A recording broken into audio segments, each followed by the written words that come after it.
ॐ नमः श्रीमदार्यावलोकितेश्वराय बोधिसत्त्वाय महासत्त्वाय महाकारुणिकाय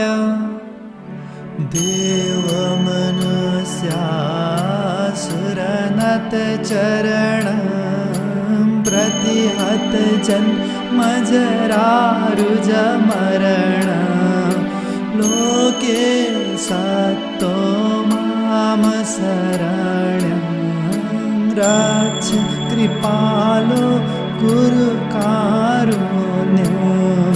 संसारोदधिमाद्यनिमग्नं क्लेशमहोर्मि समाहितताग्नं मामवधीरय माविरुवन्तं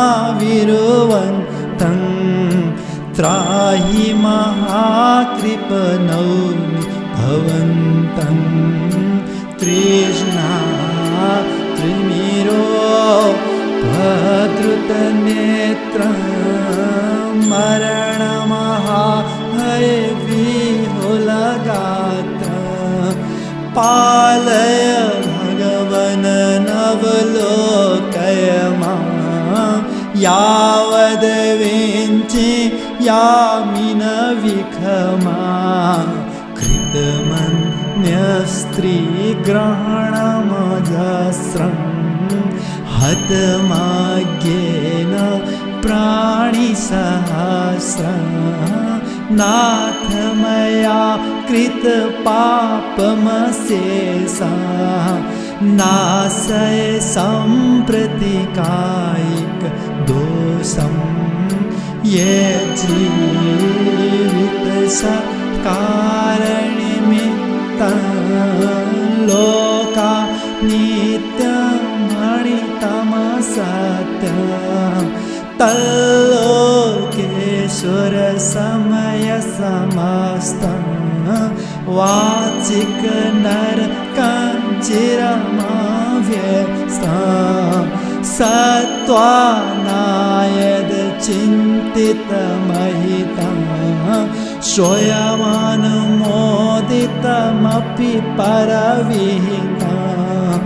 तदिदाने स्म मानसपापं स्फोटयनाथ करोमि विलापं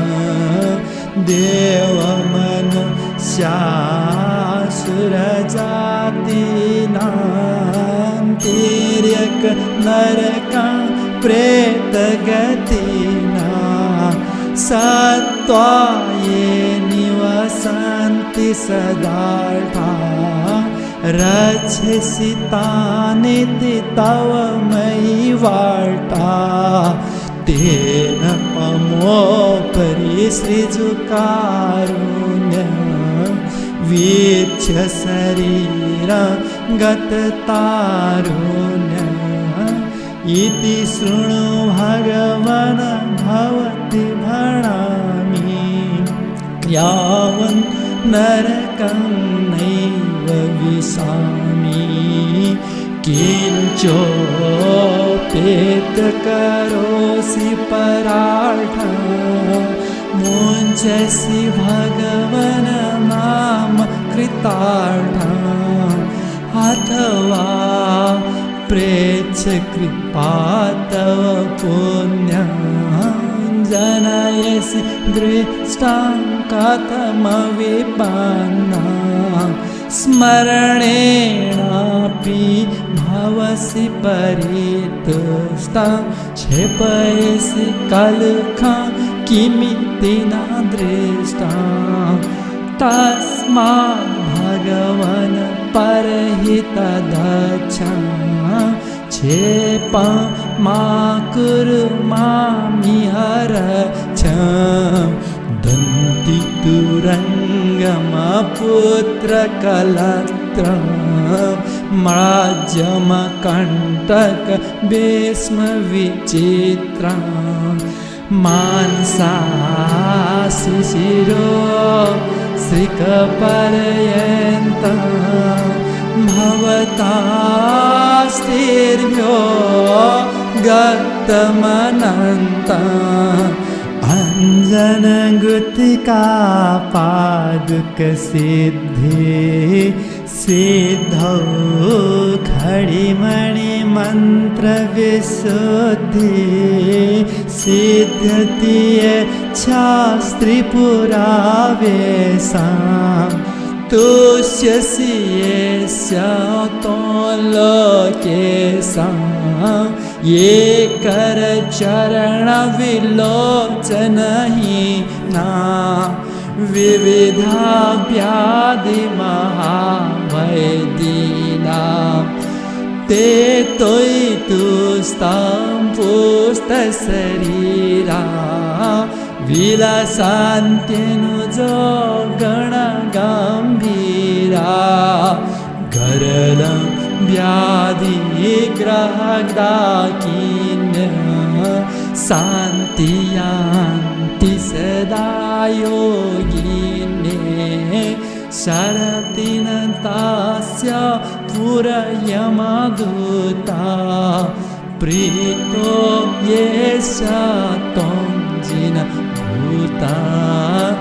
इति लोकेश्वर प्रियमाणम् मुञ्चसि भगवन् मामकृत्राणम् रौम्यः मनोदित मोद्यतपाणि नासयत्र ससमाकुलवाणी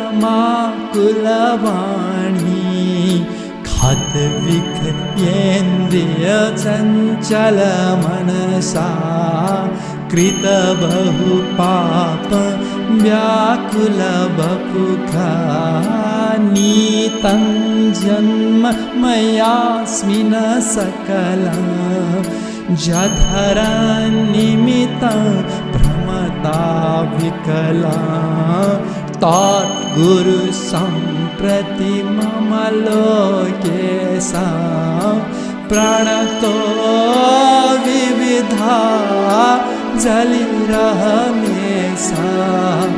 येनां भुक्ता पायिकदोषं सुगतिं भवतो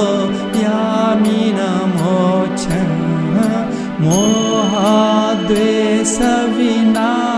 मोहाद्वेषविनाशनहेतु त्वं संसारमवोदधि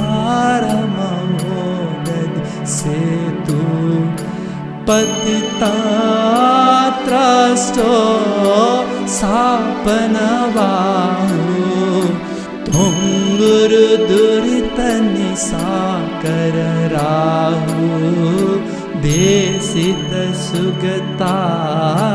नूतरतत्तो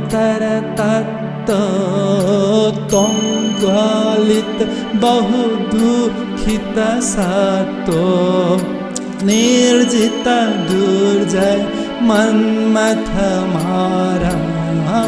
त्वं सन्तीर्णववार्णवपारा सकल ग्लाननिकृन्तन देहा त्वं परमखिले जगत्सुदेहा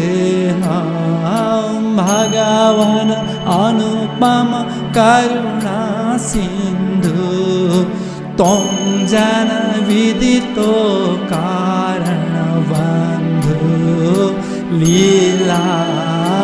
विदरित कर्म विभङ्गा त्वं परहित विखया व्यासङ्गा दिव्य ध्यान समाहित चित्ता त्वं याचक साधारण चित्ता परमपकुर्वान्नपि करुणावान् मयि परितोषा न करोति भवान् कथमिह मोहमहोरगद्रष्टा विषयशरीरा कुशलं भ्रष्टा सकलजनार्थं प्रति या करुणा शाकिं भवतो नियता स्मरणाम् येन नारच्छसि किल विघवन्तं भवता पुरतो मा विरुवन्तं नाथ कृपाते व्योम विशाला सत्येषु यथा बुधजलधारा स्थलजलनिम्नोन्नता बहुदेशे सरन्ति निरन्तरा मनीषामसे इति भगवन् स्मरणेनापि यत् पुण्यं मम तेनेदं जगदक्षिणं लवन्ता श्री पोतल काञ्चलवासं जनयतु सुन्दर विविध विलासम् इति श्रीमदार्यावलोकितेश्वर भक्तारकस्य चरपतिपाद विरचितं स्तवं स्तोत्रं समाप्तम्।